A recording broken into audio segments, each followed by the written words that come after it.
and my family is the NFL draft. I started covering the draft. This is my 15th year. I've had some really good ones. I've had some really bad ones. Jaden Daniels is serving to be my latest greatest hit. And so I figured there was no better way to kick this off than with my quarterback rankings for the 2025 draft. This is the one part of this draft that is not going to change. We've got the Senior Bowl. I will be live from the Senior Bowl next week. There are a lot of players there that can really help their stock. I'm going to level with you. There's not a quarterback at the Senior Bowl that could sprout wings and fly and change what I feel about them. This is one of the worst draft classes I have ever evaluated for quarterbacks because there's just not really anybody that sends me. You can comment in the YouTube chat here. It's this is a free view. We will be doing a lot of things on our new YouTube channel, which all of our NFL draft stuff will be moving to. Not all at once. We will still do NFL draft stuff on our Sportsocracy YouTube channel, but most of it will be moving to the new channel, which you can find in the chat. I've also linked in the Discord, not the Discord, excuse me, the Patreon, which comes with the Discord. There are several different levels.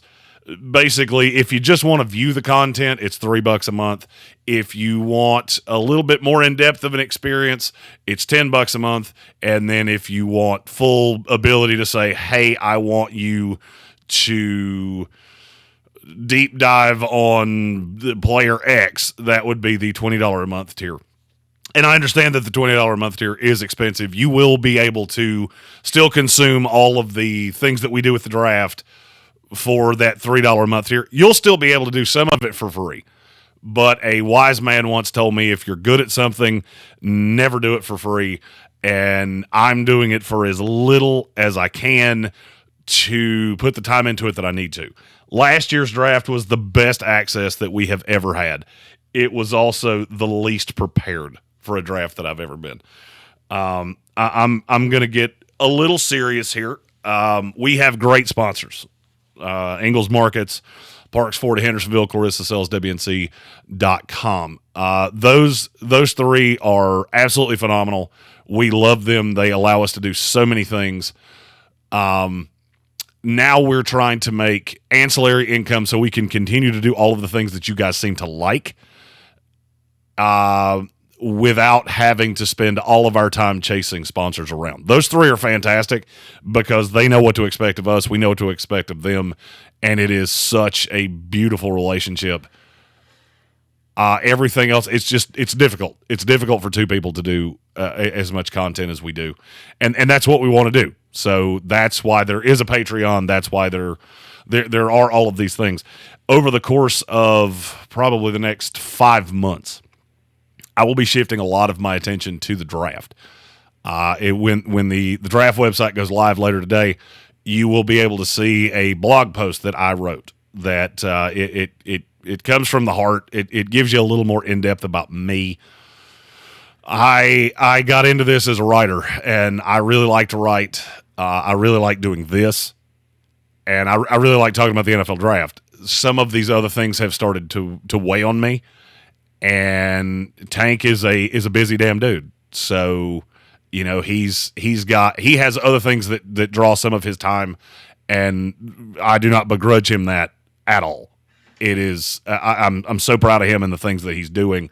He has basically become our de facto boss. Nobody really knows that. We haven't talked about it much, but that's where it is. He has de facto become the program director at iHeart. He's doing a lot of things. He's wearing a lot of hats. And so I have decided to take the draft mantle, not completely to myself. I want him to still be able to do the fun stuff, but I don't want to be a drag on his time trying to record mock drafts and things like that. So you will see some new friends. Trevor Sycamore will be joining me one day very soon. We have not hemmed down what day that will be. I have a lot of other draft friends that you'll be meeting over the Senior Bowl and different things like that. So I am personally very excited about this. This is something I have wanted for many years, going back to writing for other people as a ghostwriter. I've always wanted my own draft website. I've wanted to do the draft 12 months out of the year, and today is step one of that. I have to pull up my buttons. If you've been watching our live streams, you know that it's a little I'll say clunky at times because I have to run all the buttons. I apologize. It's just the way it is. Our first super chat of the live stream. I'm gonna come. And yes, I did that on purpose, and it's okay if you don't like it. I'm not trying to throw anything in your face. It's the button that I found that I like the most. It's from our buddy Colin, who said, speaking of the Discord, it is ready for you guys. Let me know what you guys want in it. So the Discord comes with every level of the Patreon. That's going to be basically a one-stop shop. If you've ever wanted to just be able to talk to Mel Kiper, I am Mullet Kiper. So I'll be talking about the draft. I'll do some Q&As in the Discord. I'm really going to fixate on the Discord. And a big thank you to Colin, who is handling a lot of that for me. I also want to take this time to thank William Workman and Jonathan Welch and intern Michaela, who are doing a lot of really good things content-wise to help me out with this venture. I couldn't do it without you guys, and I'm very, very excited for that. So that's all of the clerical things. Now let's get into what we're all here for, and that's to talk about quarterbacks. This is the first position breakdown. Basically, with every one of them, what I do is I'll do a 30,000-foot view of what it is that position group brings you, and I'm starting with quarterbacks. This year's quarterback class sucks on ice, and that is the nicest way that I can say it. If you were around last year, you know how my grading system works. But I'm going to explain it here to really boil it down. So every year I grade upwards of 500 prospects. It depends on how many cross my desk. I get a lot of people that go, hey, watch this guy, and I'll deep dive into the tape, and very rarely do those guys ever get above a 6. If I hadn't seen you coming in, the chances of me really falling in love with you are not particularly high. But the way my grading scale works is anything 9-1 to 10 is elite. Anything 8-1 to 9 is a legit day one NFL starter. 7-1 to 8 is a developmental starter. These are guys that I think could become starters in the NFL, but you're going to have to put some time into it. 6-1 to 7 is a fringe NFL starter. You're in that situational, you go to the right team, you could be a good starter. You go to the wrong team, you could be out of the league in 3 years. 5-1 to 6 is a backup. Sub 5, so in between 4-1 and 5 is a priority undrafted free agent. Sub 4 is an undrafted free agent. Non-priority, basically just a camp arm. So this year, we start with the quarterbacks. I only have one that falls into starter territory, and it's Cam Ward. I think he would have been the fourth quarterback taken last year. I think he would have gone ahead of J.J. McCarthy. I think he would have gone ahead of Michael Penix. I think he would have gone ahead of Bo Nix. I would have had him as my 4 last year, and he would have been right there with Caleb Williams. I don't have that graphic from last year pulled up, but I know that Jaden Daniels was the high side, and I had him at an 8.6. Drake May, I believe, was an 8.4, and Caleb was an 8.1, if memory serves me. I have Cam Ward just slightly ahead of that. He's my number 22 overall prospect in this class. I'm really fond of what he can do. I am worried that he's going to go to a team, most likely the Tennessee Titans, that doesn't really have all of the necessary pieces. This kid's really athletic, and I think he will be able to move in the pocket. We're really seeing a move to where the statue quarterbacks, the days of the statue quarterbacks are just it's over and done with. Cam Ward's not a statue. He processes really quickly. He has a really nice release. I like a lot of things about him. I don't love that he is going to be a day one, no doubt starter. That does make me nervous. I ideally would love for him to sit about half the year, maybe even take the Pat Mahomes model of sit behind a veteran, learn how to play quarterback. I just know definitively that's not going to happen. He's going to come in immediately and have to play. And I'm afraid that what that's going to lead to is it's going to be a real microcosm of some issues that he has. He is not a particularly good protector of the football. He had a lot of fumbles. I think he had 8 last year at Miami. And I am worried about that. He also has a tendency to trust his arm entirely too much. And we see that out of young quarterbacks. It's not uncommon. It worries me with Cam Ward, but he is definitively my number one prospect in this class. I am excited about Cam Ward, and I'm pretty confident he's going to end up being the number one pick in this draft. We have another super chat. If I can find the button. It's here somewhere.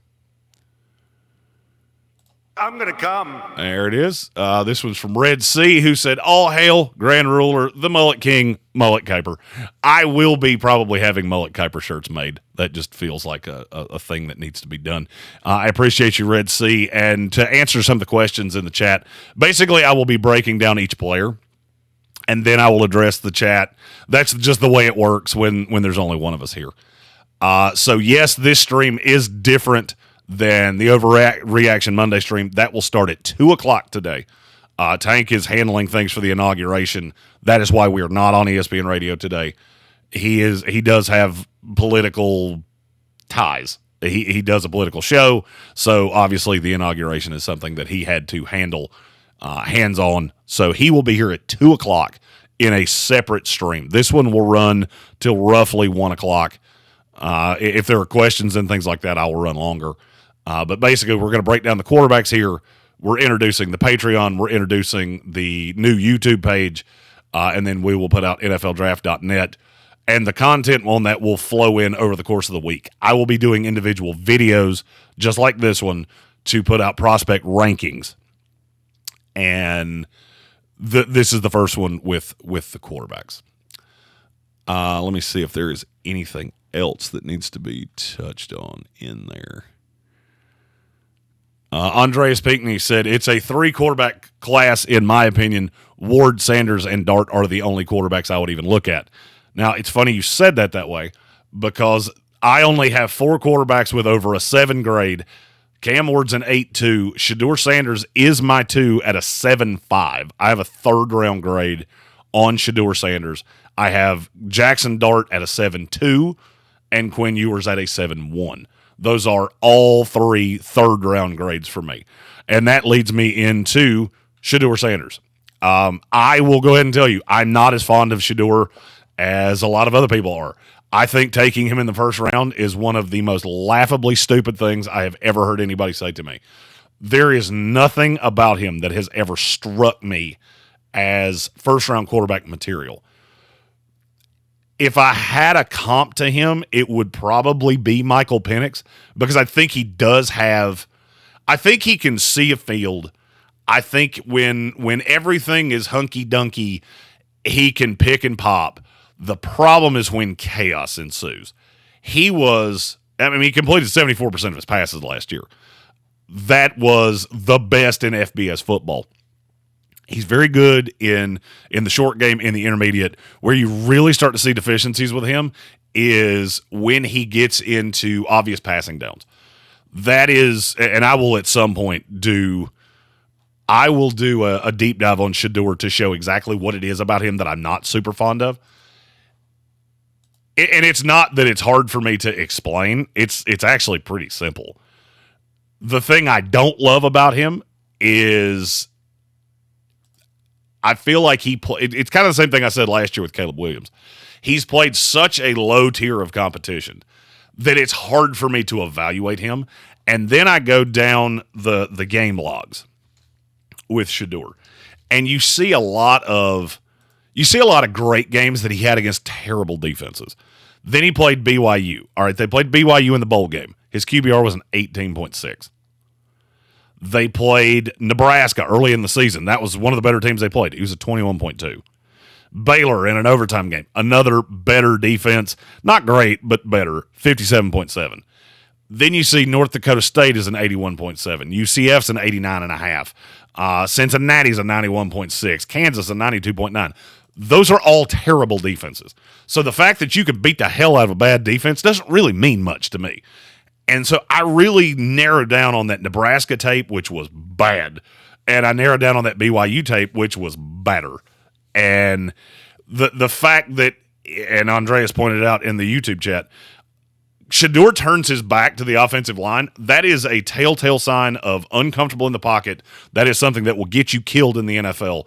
And it is something that does not tend to get better. I have seen Zach Wilson had a horrible, he was the one that actually made me realize how big of a deal that is. Because when you do that, you basically lose all tenets of progressions, all tenets of reads, and I think he's really going to struggle with that in the NFL. I fully believe that Shedeur should be drafted as a developmental prospect with the intention of him taking over from a veteran starter 2 years from now. Now, here is what's going to happen, and I'm calling my shot on this. He is not going to the Cleveland Browns. Deion has made it perfectly clear that he does not want to be put into a bad market, into a cold market, and Cleveland checks all his boxes. So I think he is going to force a deal between the Cleveland Browns and the New York Giants. And he's not even hiding it. He wore New York Giant cleats in his bowl game. He's not hiding that that's where he wants to go. He wants to be in the big market. All of those things scare the hell out of me. I don't want that. I don't want the prima donna quarterback. I don't want a diva quarterback. I don't want any of these things. I don't want to deal with his dad. I don't want to deal with any of it. So for me, Shedeur is a 100% no touch because I know he's not going to be on the board when I would be comfortable drafting him. There will be an NFL team that walks into next season with Shedeur Sanders as their starter, and I think you are already eliminated before this season even started. I am more down on Shedeur Sanders than I was on Caleb Williams, and I hate to break it to you, I wasn't wrong about Caleb Williams, and I'm not wrong here. We have another super chat. This one's from our buddy Colin. I'm going to come. All things connected to NFLDraft.net will be posted in the Patreon later today. The website, Discord, etc. will all be on the Patreon. And look, the Patreon thing, I said it at the start of this, this is not a money grab. This is just we are trying to find ways to be able to do all of the content because last year I spent virtually the entire draft season chasing my tail, and I don't want to do it again. I want to be sitting here talking NFL draft and deep diving prospects. That's what I want to do. So we hope that over the course of time you will enjoy the Patreon, and the beauty is you can tell me exactly what you want it to be.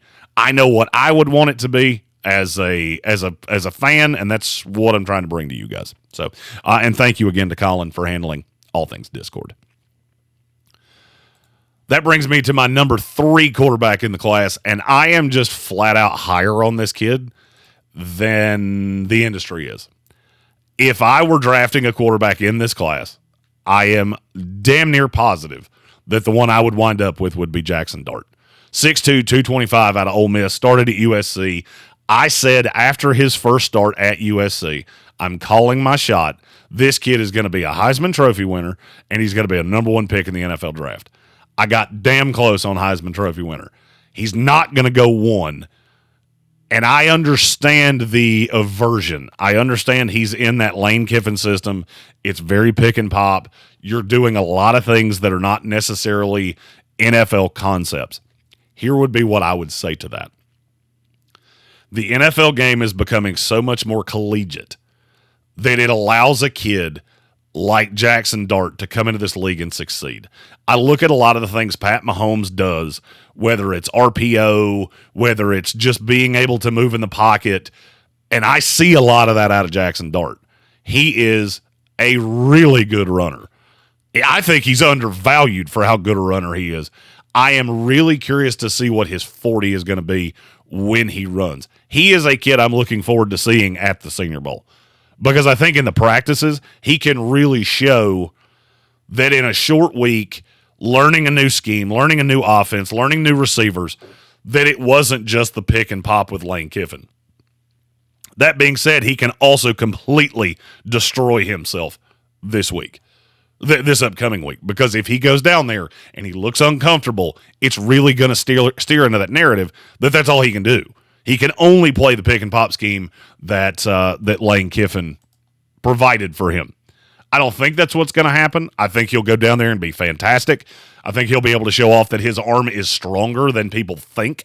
I hear a lot of knocks on he doesn't have the strongest arm. You're right. He doesn't have a Michael Penix cannon. He has a really solid arm. He is really accurate. He needs to work on being a little bit more accurate and more consistent in the short passing game. And the best way to do that is to shore up his feet. His feet, I don't even really have to watch the upper half of his body. I can watch his feet and tell you exactly what is going to happen in his tape.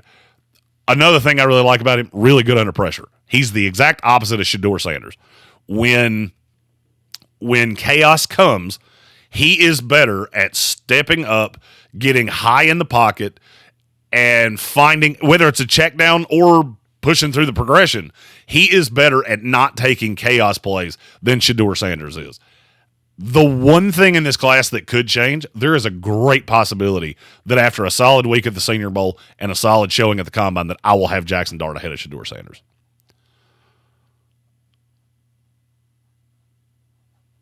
I'm a big fan of Dart. I've been a big fan of Dart. It's not really going to change. Also, one of the biggest knocks that I just had on Shedeur, let's play the same game with Jaxson Dart. All right, I'm going to go to the old employer, ESPN.com. Stats per game for Jaxson Dart. In the bowl game against Duke, 95.2 QBR. Against a hot Florida team that wound up beating Ole Miss, he was an 88.2. Against the number 3 team in the country, Georgia, 87.6. He had a rougher outing against LSU. He also got sacked 6 times. Against South Carolina, one of the best defenses in the country, 90.8. This kid's he is the antithesis of everything Shedeur Sanders is not. I think and the good thing is that I'm going to be able to get him as a developmental prospect, as opposed to he is just a guaranteed, no doubt, franchise quarterback. Now, good question in the YouTube chat from Gambit fan. So why does he have a lower grade than Shedeur? That's very simple, because Shedeur has a way higher ceiling. Shedeur, if he got with Shedeur could fall into the same pattern that Pat Mahomes did. I am not trying to compare those two, and I don't even want that to be misconstrued. If you got Shedeur Sanders with a Ben Johnson or just a true quarterback whisperer who's really good at developing quarterbacks, the raw tools of Shedeur are better than Jaxson Dart ever will be. I have to factor that in. Where the hatred comes from, and this is something that you will, and it's not hatred of the guy, it's hatred of the prospect. This is something that you will hear. It's a basic tenet of how I evaluate. Every player across America has a value where I would be okay with him, no matter how bad I dislike the prospect. If I could have gotten Caleb Williams last year at number 75, I'd have been all in. The problem is that I have to take him at 1. And he ain't the best. He's not the best prospect in this class. I had Jaden Daniels much higher. I was great with Jaden Daniels at 2. I was great with Drake May at 3. I didn't really mind Michael Penix at 8. I just hated who took him. The other 2 were both third-round prospects. And Bo Nix got the Broncos to the playoffs. Fantastic. You've seen the best of what he's going to be. That doesn't change the fact that I had a higher grade on McCarthy, who I haven't seen, because he does have a higher upside. The draft is all about upside. If I'm going to take a guy in the second or third round, I don't really want safety. I don't want to know that I'm going to have the 22nd best quarterback for the next 10 years. I want a guy that I would rather have a guy that can be top 10 or could be out of the league in 3 years, and I'm here doing it all over again. Easy for me to say because I'm not employed by a team, and it's not my job on the line. So I hope I answered that question from Gambit fan, but that is the rationale there. All right, we're moving on to number 4. This is the second quarterback and the only one that I have left evaluated that is not going to any form of postseason game. Quinn Ewers is not going to the Senior Bowl. He is not going to the Shrine Bowl. And I think he really could use it. Quinn is so damn inconsistent. And he's absolutely maddening because in a clean pocket, he might be the most talented passer in this class. The problem is when chaos ensues, he absolutely wilts. His feet get inconsistent. His accuracy drops. He takes some really bad sacks. But there's still a lot to like about Quinn. Look, this is a guy that got to the college football playoff semifinal twice. There are some incredible things about Quinn Ewers. 20 straight games with a touchdown pass. 15 touchdowns to 1 interception on the road. He does a lot of things really, really well. The problem is that they're so damn inconsistent. I disagree with a lot of the industry. I think he does have special arm talent. I just don't think you see it enough. I would be of the belief, and I'm going to say kind of the same thing I said about Jaxson Dart. If I was looking for a quarterback in this class, I would be fine if I was the New York Giants or the Las Vegas Raiders or the Cleveland Browns. The Browns are kind of a bad example because I know Deshaun Watson's not going to play next year. I want to sit Quinn Ewers on the bench with absolutely no possibility that he's going to get on the field. And I want you to learn to be a damn quarterback. I want you to learn to be a damn NFL quarterback.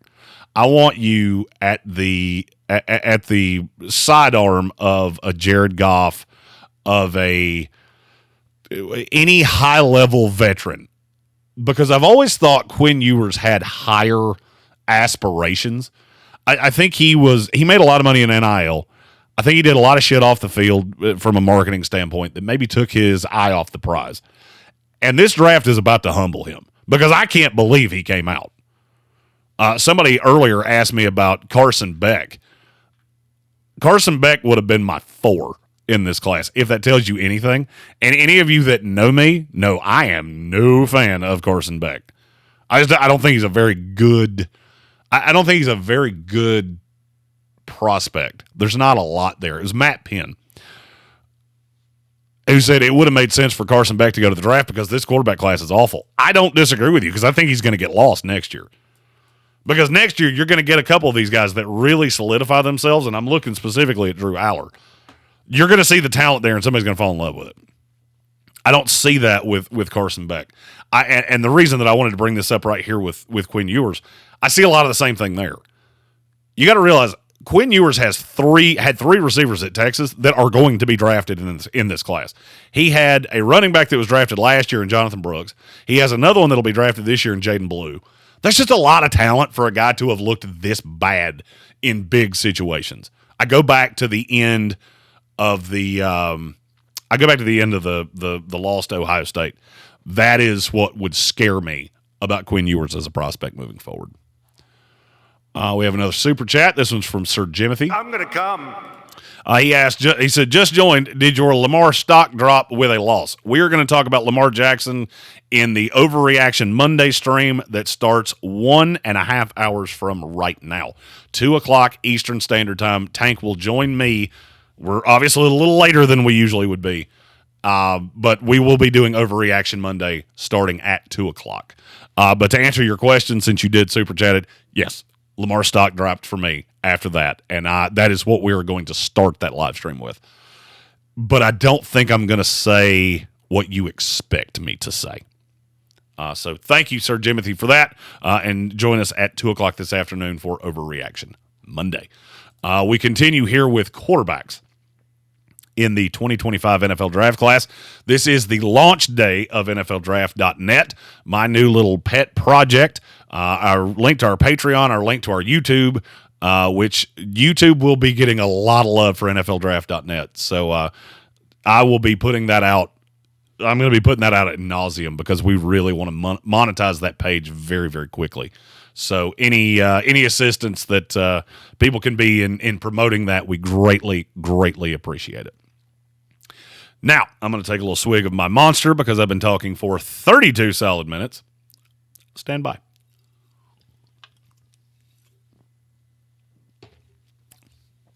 Okay.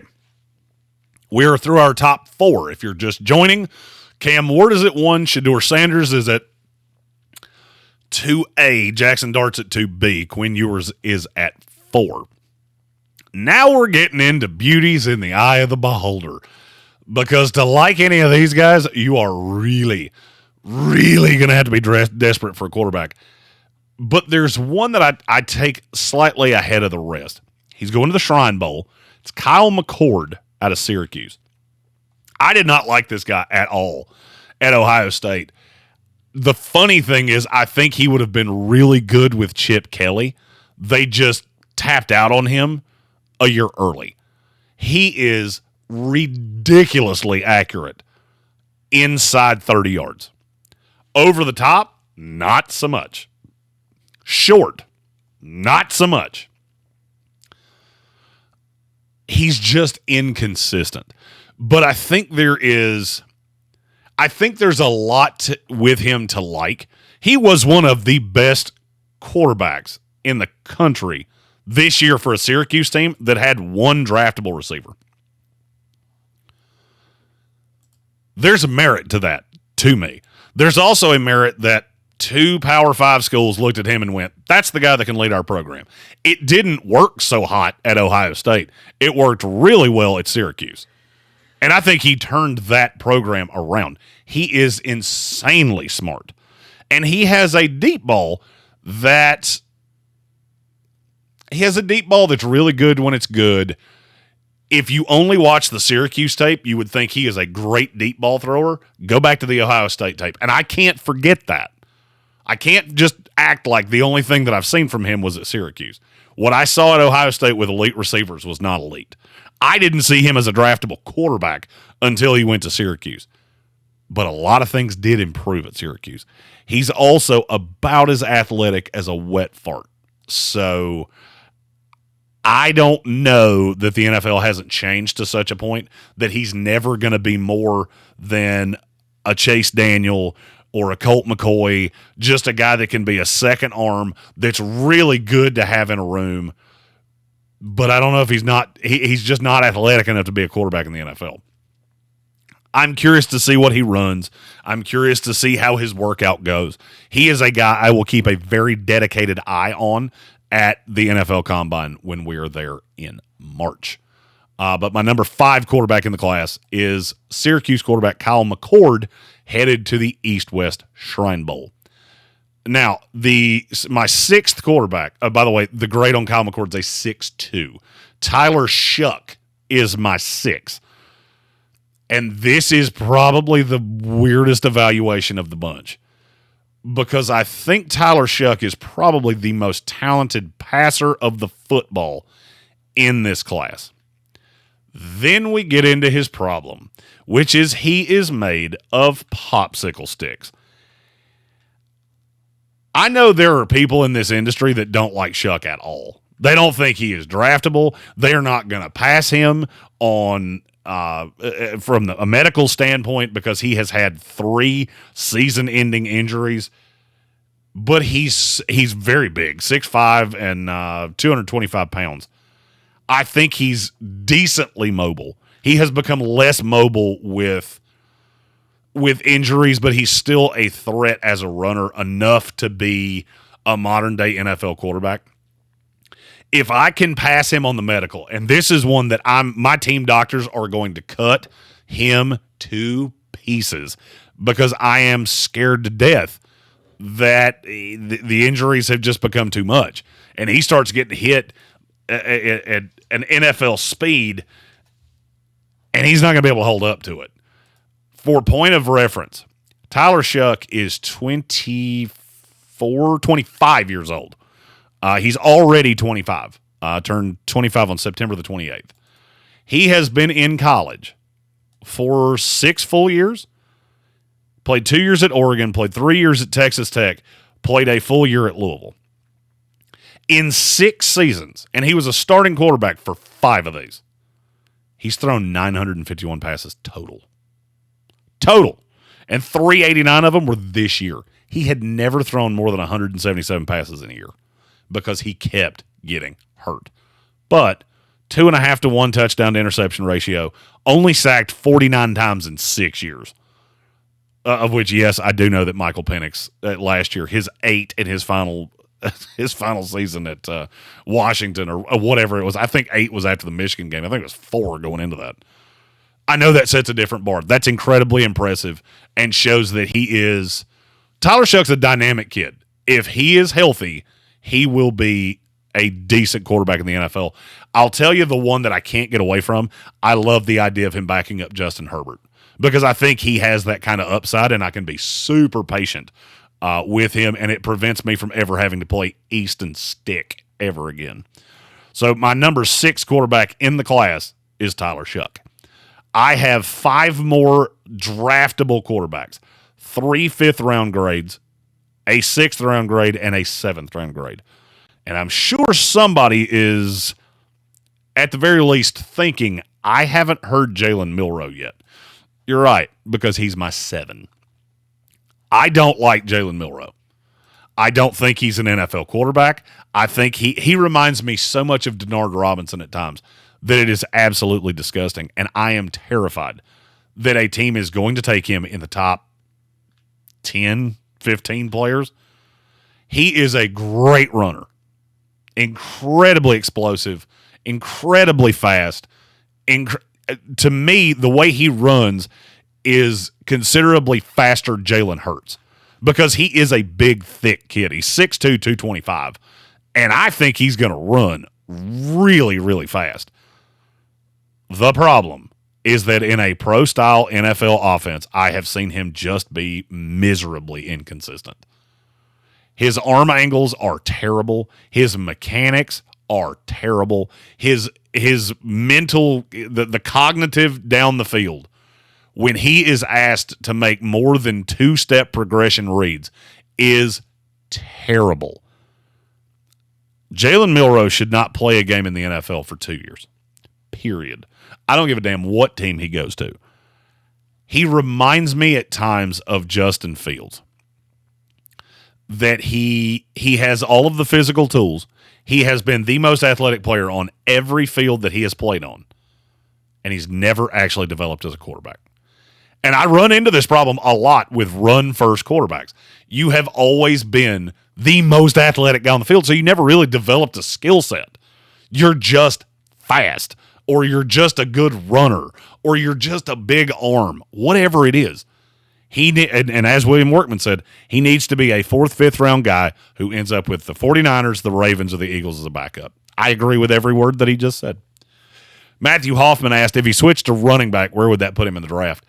It's hard for me to project that. I mean, it would probably keep his evaluation about the same because he is so athletic and he's so good with the ball in his hands that there is a place for him in the NFL.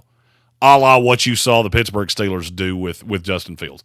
Because he is dynamic, he can get out of the pocket, and he can really hurt you with his feet. I am not putting the draft capital into that, where he's going to go. Because I'm almost positive he's going to go in the first round.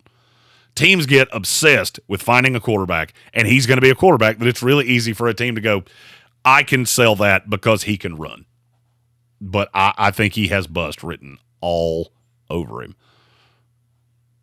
Another great big issue with Jalen Milroe, and it's a problem that I've seen out of a lot of runners over the years.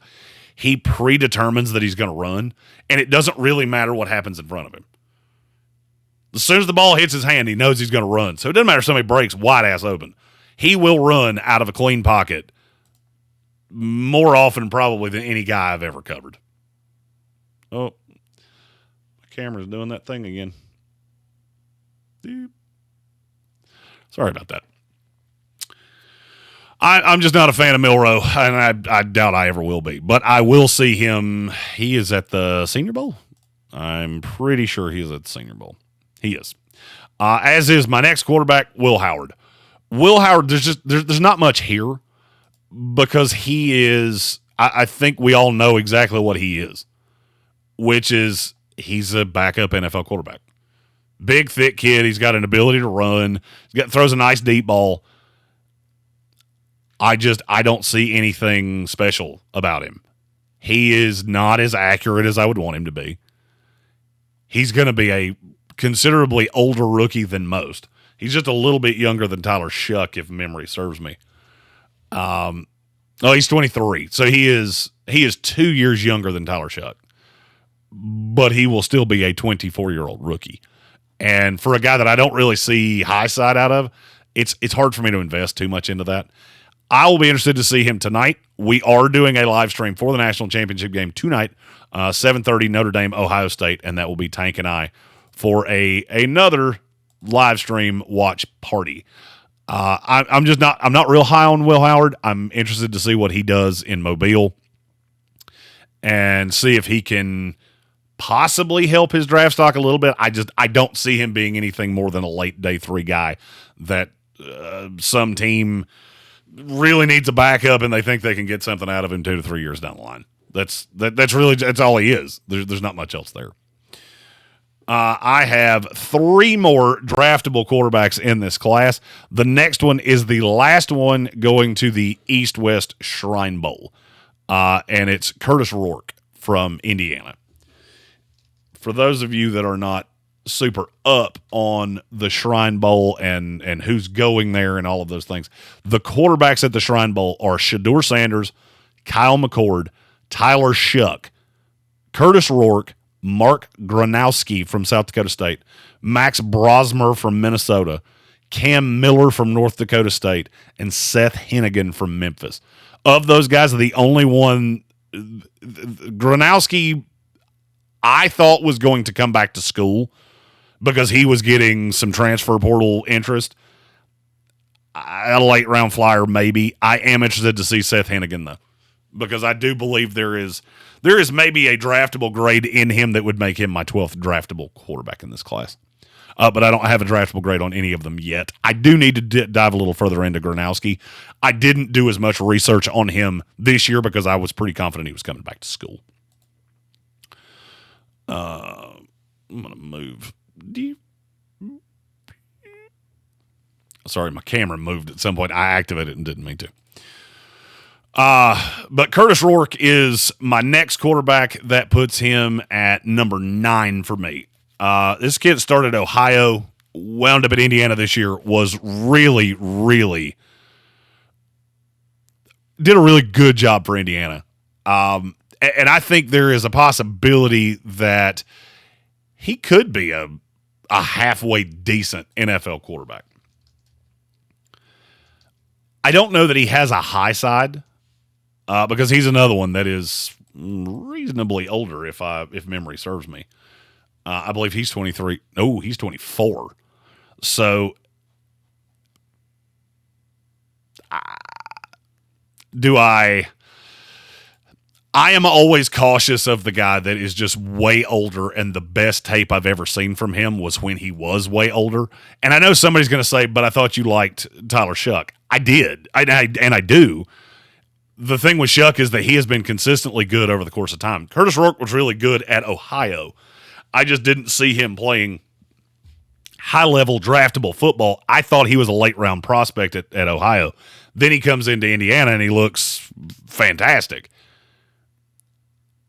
There are things that I really like about him. I think he is a natural thrower of the football.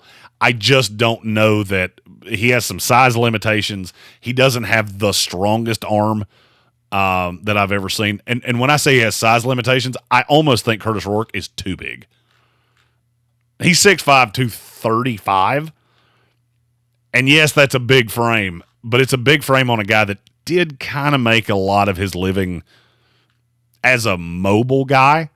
I don't know that he's going to be mobile in the NFL because he's not really Josh Allen that's just going to run over you. He's a pretty smooth runner that I'm afraid he's not fast enough at the next level to be as mobile as he was in college. I hope that made sense. It kind of turned into a word salad where I didn't mean for it to. I don't know that he's athletic enough to run the way he did in college. So that would be my fear with Curtis Rourke. I also don't know that he has the highest of high side, but he's a project I would be willing to invest in. We have another super chat. This one is from I'm going to come. Colin. All of these quarterbacks are projects and need a year to sit or more. Hail to King Mullet Kiper. Thank you. I am, for those of you that don't know me, I am at ESPN Draft Nerd Jeremy Green. This is the launch of our new endeavor, NFLDraft.net. The website will be up later today. The Patreon is live now. The YouTube channel is live now. And over the course of the next 95 days, we're going to do a lot of NFL draft stuff. We're starting right here with the quarterbacks. I've got 2 more left that I have draftable grades on. We have gone Cam Ward at 1, Shedeur Sanders at 2, Jaxson Dart, Quinn Ewers, Kyle McCord, Tyler Shuck, Jalen Milroe, Will Howard, Curtis Rourke. And now we get to the other quarterback playing tonight, Riley Leonard. Riley Leonard, to me, has absolutely no NFL upside in terms of ever being a starter. I do not see a path that he ever starts a game of an NFL team's choosing at the next level. However, I also don't really see a way that he's not going to play in the NFL for the better part of the next 10 years. Because he's a big kid. He's not as thick as Curtis Rourke, but he's roughly the same height, size. Doesn't have as... I don't think he has a special arm. I think he's got a consistent... Ball placement is good. Accuracy doesn't tend to drop off the table. I just don't ever think it's special, and he is mobile enough. I don't think he is a special type of mobile. He's kind of a throwback quarterback, to be really honest with you. And I think he's a good leader of men. I think he's really, really smart football-wise. I mean, this guy started at Duke and Notre Dame, so he's obviously not a dumbass. So I like Leonard as a late round. Hell, you never know. Maybe you hit on something a la Brock Purdy. You get him in the right system, and he does have all the natural tools. I have 1 quarterback left, but I want to answer a couple questions from the YouTube first. Muhammad Abdi asked me, why do people say you need running quarterbacks when they don't win Super Bowls? Well, my argument to that would be you're going to get a running quarterback that wins the Super Bowl this year. Because it's not necessarily that you need a runner. You need guys that are mobile. Statues don't work in the NFL at this point. That's also a fear of mine with Shedeur Sanders. Because as athletic as you would think he is, he's really not, and he never shows it. Now, C.J. Stroud didn't show it much at Ohio State, and he's found a way to show it in the NFL to a point. It could go that way for Shedeur. I just don't find it to be likely. I need a guy that's not just absolutely immobile. So I think what I'm talking about with mobility, it's not necessarily I want a running quarterback. I just need a guy that can actually move. I hope that answered your question. And Notorious B.I.G. said all the pocket quarterbacks are out of the playoffs and told me I need to get in touch with Couch Potato General Manager before the Senior Bowl. I think I've heard of that guy before, and I would like to get in touch with him.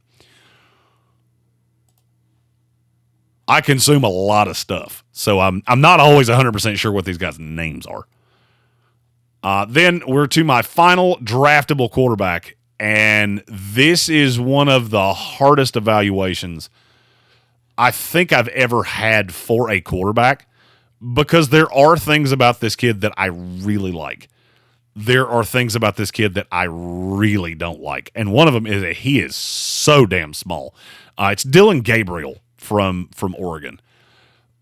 This kid has been a prolific college FBS quarterback. He's insanely smart. He very rarely ever makes big, bad decisions. Timing's good. Accuracy's good. I'll say he has a neutral arm. I don't think it's above average. I don't think it's plus, but I also don't think it's a negative. And he has really good touch. Really good in the pocket, really good at stepping into throws, really good at climbing the ladder in the pocket.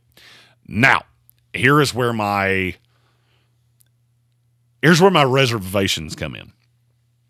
He does not have great zip on the ball. He does not have a particularly big arm, and he is insanely little. It can work. I just don't think he has.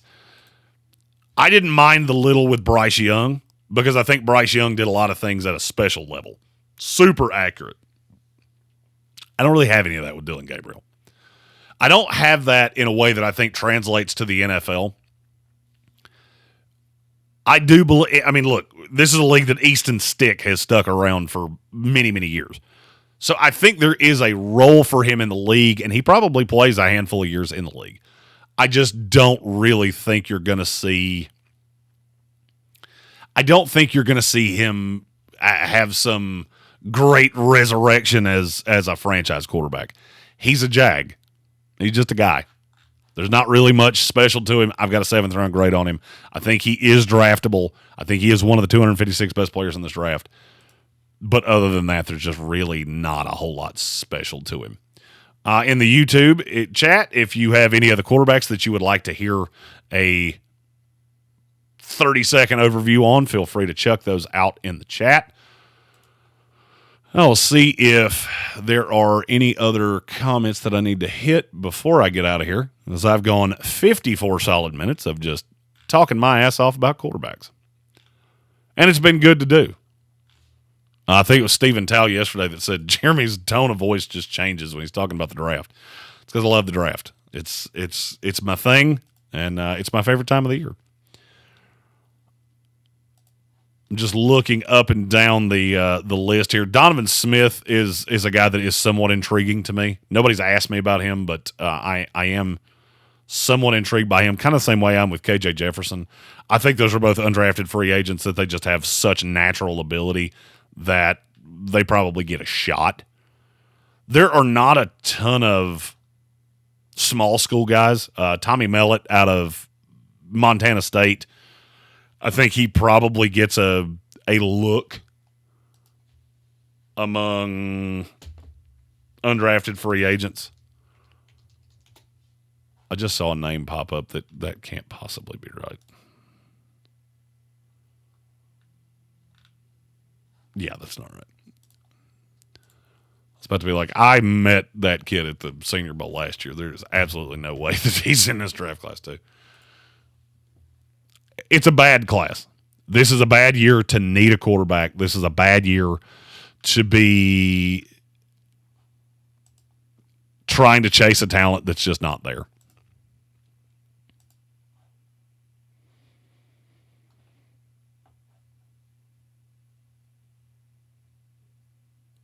William Workman pointed out Donovan Smith. He's a gigantic, very mobile kid. His arm leaves a lot to be desired. Red Sea, we'll get the Discord link up in the Patreon right after this show. It's tied. The Discord is tied to the Patreon, so I can't just put the link in the chat. That's the reason that I haven't done that yet. I have the something went wrong in the chat. I can now no longer see the chat. I don't know where it went. Okay, so that is your quarterback breakdown. Up on the screen now, you're going to see momentarily, you're going to see my draft rankings where you can digest all of the things, as opposed to me just saying it.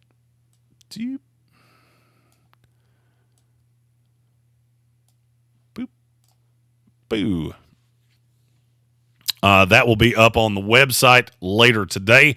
I am putting out I'll say top 13s for every position that will be going up over the course of the next week. And then I will really dive into the Senior Bowl the week that I'm down there, and we will get all of those things up as quickly as we can. I can now no longer see the chat, so I don't know anything that is happening that way. And I don't know why. That is one of the strangest things I think I've ever seen. Oh, I bet I know why that is. A little shocked it took this long for that to become a problem.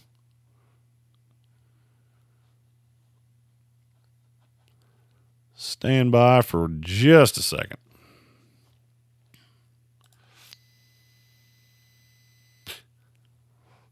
There it is.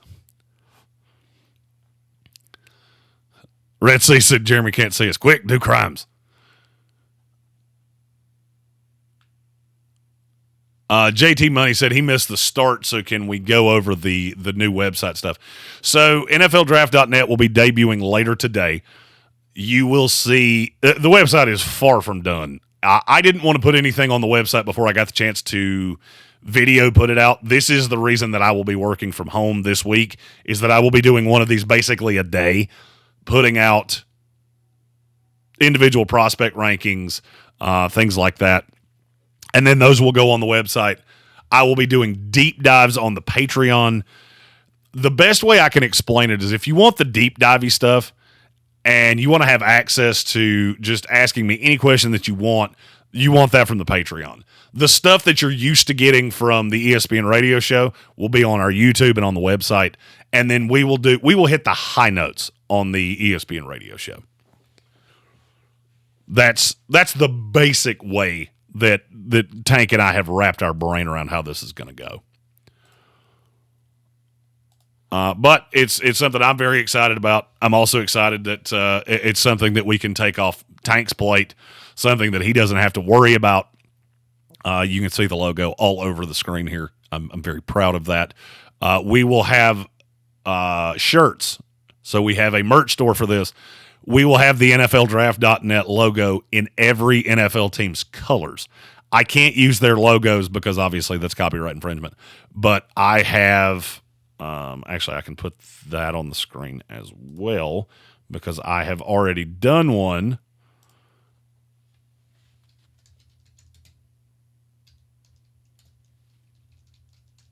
I was tinkering with this morning.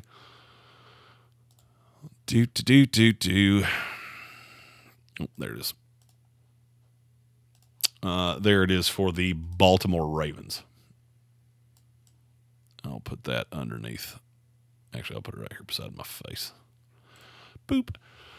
Yep. So you'll have every NFL team's colors represented, and that will basically be our draft shirts for this year. And I'll get those up in the merch store as quick as I can. That's obviously it's a very intricate logo, and it takes a lot of. I got to go through and make sure every little thing is clicked. So I'll have those out probably within, I'll say 2 weeks. I should have those in the store by the time we come back from the Super Bowl.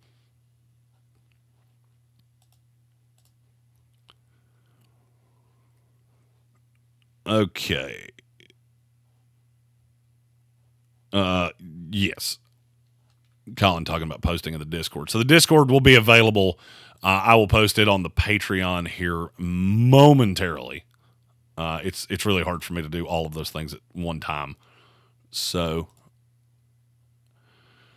and we have, I gotta find my button.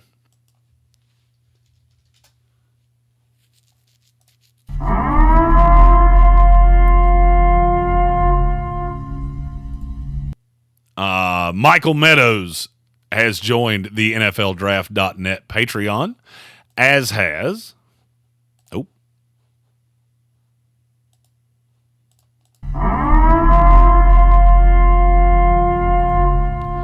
Tristan Johnson, and all of these guys have joined as Draft Novice, which is it's $3 a month. It's basically just hey, I appreciate what you're doing there.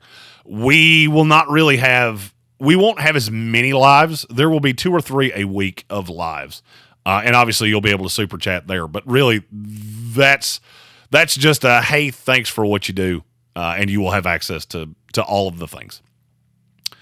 And we have 2 more.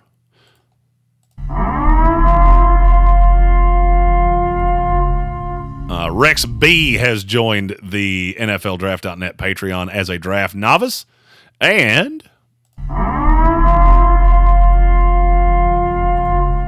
Michael Tolley has joined the NFL Draft.net Patreon as a draft novice. The links to the Patreon are in the chat. Oh, we have another one.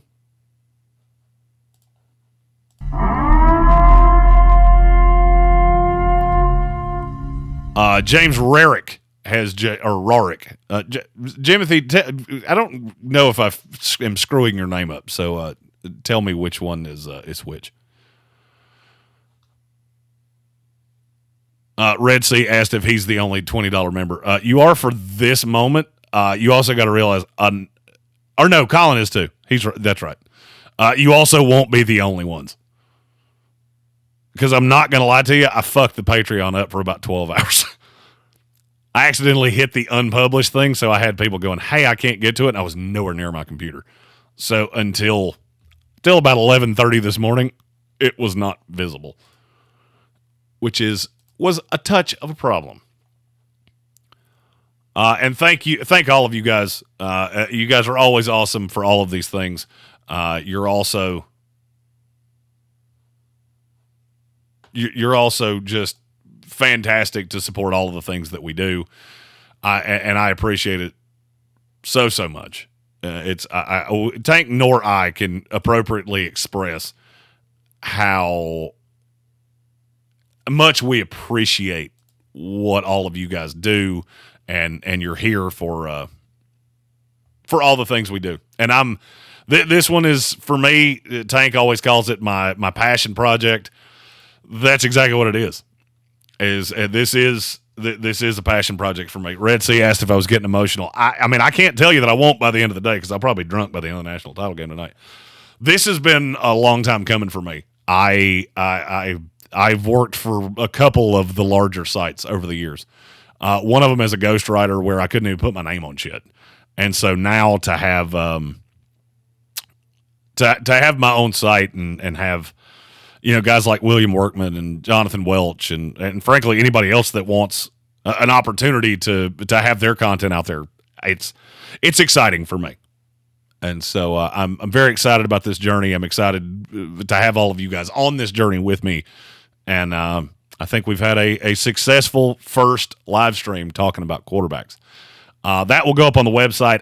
My goal is to have the website up by kickoff of the national title game tonight.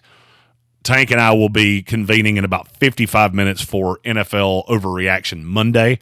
So we will have a second stream. It's already up, so don't worry. This one doesn't become that one. There's none of those things. So, JT Money, yes, you guys did make me cry on stream once. This is a tough business to try to make it your own. I have a lot of podcasters that are on my social medias, and I see a lot of guys that struggle with all of the same things we do, and they don't have the support of guys like you, and that's what keeps us going. So we appreciate you more than we could ever say. Colin said, now if I can just get him to stop going against my Chiefs. It's not going against. I'm just tired of watching them win. I really do. I'm so tired of watching them win. Sir Jimothy said, in terms of his name, it depends on where you were from. Down south, we pronounce it Rarick. Okay, that's what I thought, and then I said Rarick, and it felt weird, so I didn't quite know which one it was. Jimothy also said the only Patreon he's ever done. Patreon takes so much less money from us than everything else does that it is so. It is not a flawless platform, but we're gonna learn it together. And thankfully, I have Colin, who is a Discord freaking master. So that greatly helps. It helps that I have people in my world that you're really good at helping me do shit that I don't know how to do. Well, speaking of which, shout out to intern Michaela, who is fixing our Instagram because I don't understand it at all. Doesn't make any sense to me. Don't understand why people do it. Don't really understand why people do TikTok. Videos for while you poop. That's all TikTok actually is. All right. I am going to grab a little bit of lunch before the Overreaction Monday live stream starts in 53 minutes. I appreciate all of you guys. Go subscribe to the new NFLDraft.net YouTube page. It is at NFL Draft Net. That is the YouTube handle. And then the link to the Patreon's in the chat here. We will have it linked. It will be linked in literally every video we do for the next 3 months. So, and James, he said, oh, it's the only Patreon I've ever done. I have no idea what I just signed up for. I'm not going to lie to you. I'm not real sure what you signed up for either, because I am leaving it all in you guys' hands. Whatever it is you want that Patreon to be, that's what it's going to be. I am the voice. I've probably never been more prepared on January 20th for an NFL draft, and I am so excited to put all that knowledge out there and get you guys set up and ready to go.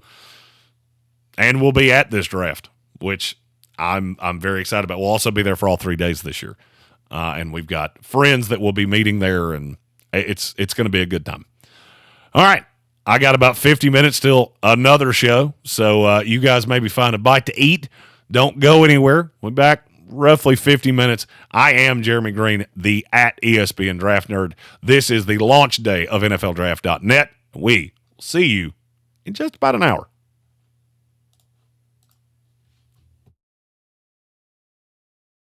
I was built to last with the limbs I'm weaving. I could change the past with all I'm achieving. Got my foot on the gas, never stop competing. If you break like glass, then this life's coming.